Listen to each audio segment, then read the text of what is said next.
Good evening and welcome to Left, Right and Centre. The story that we're focusing on at this hour is this developing news out of Srinagar. Senior journalist Shujaat Bukhari, the editor of Rising Kashmir, has been shot dead, presumably by terrorists, just outside his office when he was stepping out this evening. In fact, we are seeing pictures now from the hospital where Chief Minister Mehbooba Mufti visited Mr. Bukhari's family just a little while earlier. She has unequivocally condemned this terrorist attack that has taken place on Shujaat Bukhari. Shujaat was shot in these pictures you can see here along with two of his PSOs. Shujaat is dead. One of his PSOs is also dead. This appears to have been multiple rounds of firing just outside his Rising Kashmir office in the very busy press colony in Srinagar, right in the heart of the city, in fact. Shujaat Bukhari, a very well-known editor, in fact, someone who had been reporting from the front lines in Jammu and Kashmir for many, many years now. He was someone who was well-known to all of us. Today, we've all lost a dear friend and a colleague in Kashmir. As we await more details on this, let me go across to my colleague Zafar Iqbal first, who joins us from Srinagar with more on this. Zafar, what more are we hearing firstly from the police about how this happened? Well, the police are saying that there were at least 2 to 3 people who had come on a motorbike. They were just waiting outside the building where the office is located. It's located on the 3rd floor. And just the time when Shujaat came down, he stepped into his car about 7:15 p.m. They shot all the bullets, emptied their magazine on Shujaat and 2 of his PSOs and driver. Shujaat died instantly, and his driver also, one of his PSOs was killed. Other PSO is grievously injured. He's in the police hospital here.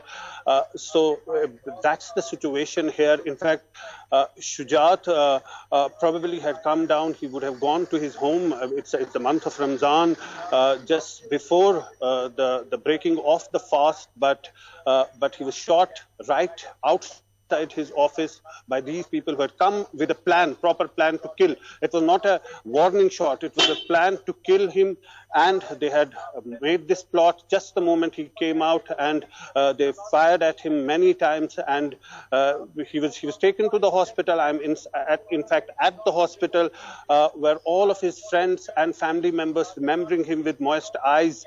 In fact, Chief Minister Mehbooba Mufti also came here. She was also in tears and shaken up by what had happened. She said that Shujaat met her just a couple of days ago, and it's really unbelievable for all of us who have been reporting from Kashmir. He's such a friendly person. You know it, that he's not a person who looked like an editor. Anybody could approach him, and he would always be there to help. It's really unbelievable what has happened on the ground. Journalists have been targeted in the past. Shujaat himself was targeted, but he escaped unhurt. That time he was injured only, but this time around, he had taken multiple bullets and he died on the spot. Clearly, it's a message that's been sent to the journalistic fraternity at large, eliminating Shujaat, a voice who was a voice of sanity. He's not just a journalist, a reporter, a commentator also, and taking part in many conferences in the country and abroad also. It's really come as a big shock for all of us who have been reporting from Kashmir. Nidhi? Zafar, stay with us from the hospital there, and I want to come back to you in just a moment. Nazir Masoodi also joining us this evening from Srinagar. And Nazir, as Zafar was mentioning there, the DGP has talked about 3 terrorists on a bike coming to shoot Shujaat here. This is actually an attack that has taken place on a journalist after a very long time, hasn't it, in the valley?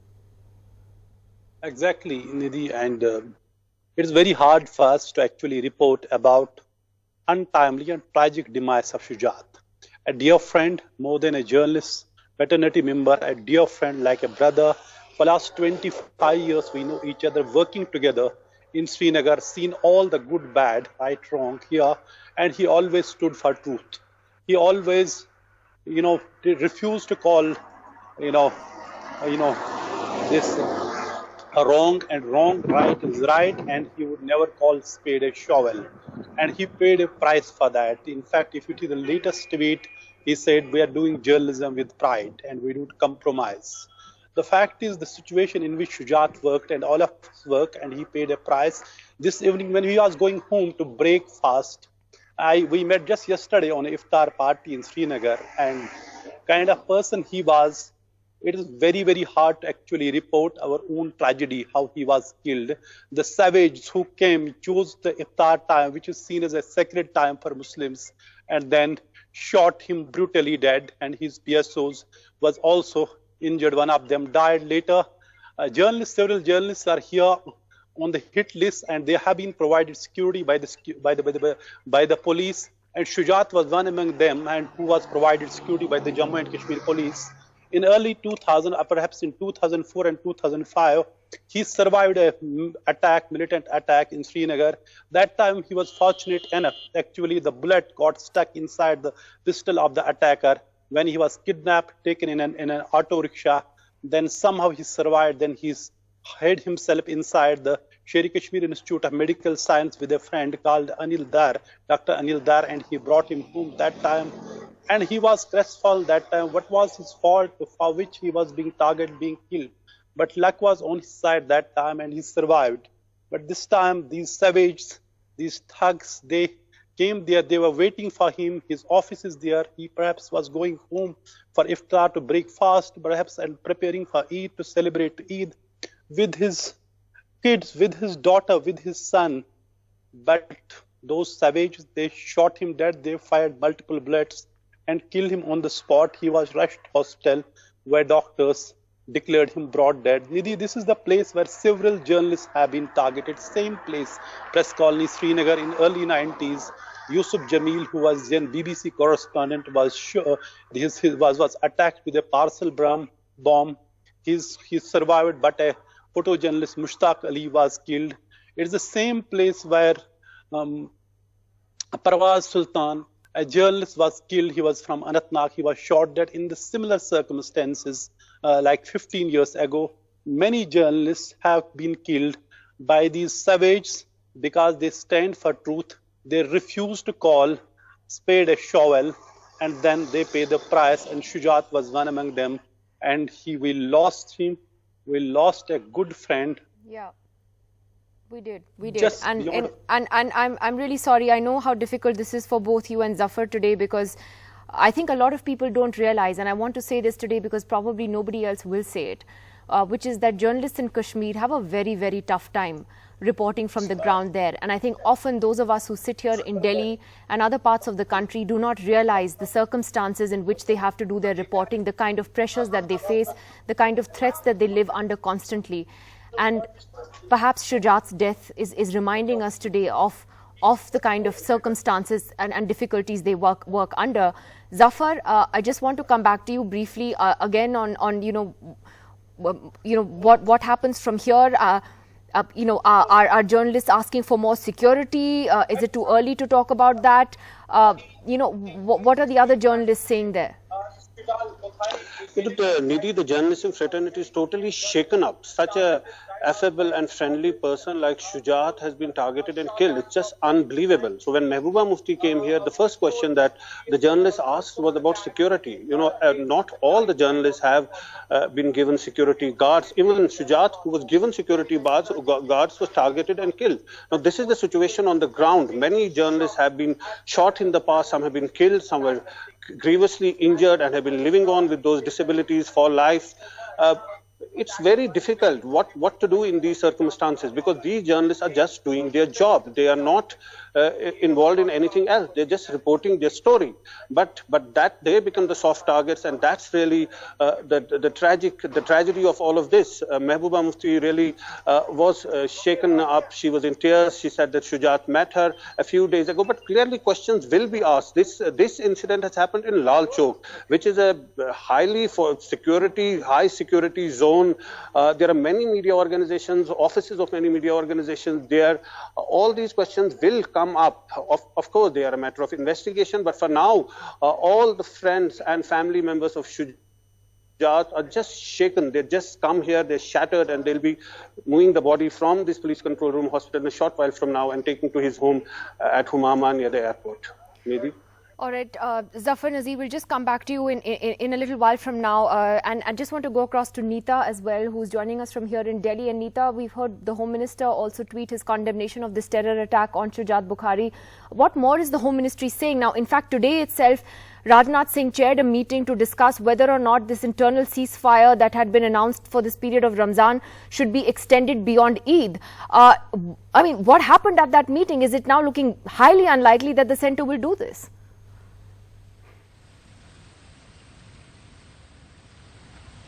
Absolutely, Nidhi. It looks highly unlikely that the centre is going to go ahead and extend. The officials that I spoke to, the sense that I'm getting is that this offer was till Eid, and if centre does not come out with a statement, then it automatically lapses. The unilateral ceasefire lapses after Eid, that is coming Saturday. The information on this incident that we are gathering from the Home Ministry is that Shujaat Bukhari was shot by 3 assailants who fired indiscriminately at him and his 2 PSOs. All 3 of them were rushed to the hospital where Mr. Shujaat Bukhari and one of the PSOs succumbed to his injuries. Another information that is being circulated in the Ministry of Home Affairs is that he was one of the crucial members who was holding talks between back channel level talks between Kashmiris of India and Pakistan. The talks were held in Istanbul and in Dubai. After that, the United Jihadi Council, had criticized this move, that who was Shujaat Bukhari to represent the sentiments sentiments of Kashmiri Indians. So this aspect is also being looked into. When I spoke to the DGP, he said that it is too early to say anything. They are trying to, mark a sequence of events, what led to his death and how the assailants got so close to him, how PSOs were also overpowered. So the entire sequence of events, even the Jammu Kashmir police is looking into. But as far as this meeting is concerned, all the stakeholders, the army chief was there, Mr. Bipin Rawat, he was also of the opinion that this ceasefire should not be extended, because he categorically told the Home Minister that he has not been able to protect his own men. Amarnath Yatra is going to start, which is going to last about 60 days this time. So not only the ROPs, road opening parties need protection, the entire route needs to be sanitized, which is going to be very difficult for them. So they presented a picture based on facts, but then the sources to whom I spoke to, they said that the government is now going to take a political call on whether the ceasefire would be extended or not. Nidhi? All right, Neeta, thanks a lot for that. And I'm just going to go across on the phone line to Dr. Farooq Abdullah, the former Chief Minister of Jammu and Kashmir, who's joining us now. Dr. Abdullah, your first reactions to this horrific story tonight? I think it's a great tragedy for the people of Jammu and Kashmir and for the free press that he was always standing by. And I think he did so much to try and get peace into that, into that troubled valley, and tried everything. He was in the Ankara talks, he was in the talks in Dubai, trying to find a way out of this tragedy that we are facing for so many years. And this is a great blow to all those who want to find a peaceful solution to the problem of the state. And I, convey my condolences to his family, who must be really shell-shocked, and all those journalists who worked for peace in the valley. It must be a heck of a shock for them. May God give his family the strength to meet this crisis. Dr. Abdullah, it is also, unfortunately, a reflection of the security situation currently in the valley, and this is very worrying because we're seeing journalists being targeted after a very, very long time, perhaps more than a decade, in Srinagar itself. And that really doesn't bode well. Yes, Nidhi, that doesn't go well at all. I think everybody must be shaken. Those who stand by free press must be shaken. But I think we must not give up. We have to fight these elements if we want to get over these things. We can't buckle in. We have to fight them, and we have to fight them to the end. Dr. Farooq Abdullah, thank you for talking to us there with your first reactions to this terrible tragedy. I have my colleague, my former colleague Ajay Shukla here with us. Ajay, of course, has served in the army. He has been a reporter, journalist, has known Shujaat very well. Tavleen Singh, also joining us from Mumbai this evening, will be getting other reactions as well. Ajay, to you first. Just can't believe it. First of all, a lot of people have spoken well of Shujaat. I can't think of anybody I know and who knew Shujaat who did not have good words to say about him. His work, of course, speaks for himself. He was the editor of one of the most sane and balanced voices in the valley, Rising Kashmir. But more than that, he was a great human being. He was a loving husband and father. He was one of those many people in Kashmir who are trying to make day-to-day life go on in the middle of the most difficult of circumstances. And when you have a situation where somebody needs to make a statement, somebody needs to send out a message, it is people like Shujaat who are dispensable at that time, who that statement is made through. And I have no doubt that this is a statement made by the militants to make sure that the ceasefire is not extended. It's the second last day of the ceasefire. It's a statement of contempt that you think you can call a ceasefire, you think you can maintain security, not without us. That's quite a statement to make, by killing a journalist in cold blood like that. Well, that's the way it happens. That's how it happened with Mr. Lone. That was a statement that Pakistan was sending out, that you can't have a peace settlement without us. Today, Shujaat is in the firing line. But there are so many other journalists like him, and you have people sitting in Delhi. Just the other day at the Observer Research Foundation, you had somebody calling Shujaat Bukhari, the same person who has been killed today, a mouthpiece or an editorial cover for terrorists. Today, I don't know where these people must be looking, but that's the way it is. Sleep at night if These they are have a people conscience, who put their lives on the line day after day after day. Yeah, and that's the point I was making, that people don't realize what journalists in Kashmir put themselves through, have to go through on a daily basis in order to get us the stories. And that's another story. But Tavleen Singh, your first thoughts today, this is so chilling. This is so chilling that something like this could happen, to a colleague, and that the security situation has deteriorated so much that here in the heart of the city, a journalist and his PSO can be shot dead in cold blood like that.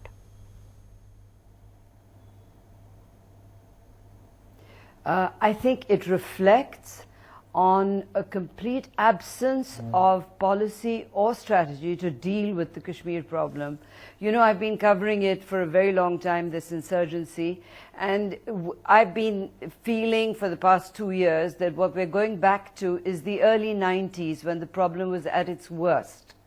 And so, really we need to look. It was at that point as well, faceless groups, faceless killers. And, you only find out who they are after they're dead, and the police say, oh, so-and-so was in the Amarnath Yatra. But actually, it is a total collapse of law and order in Kashmir. And, journalists are obviously the softest targets of all.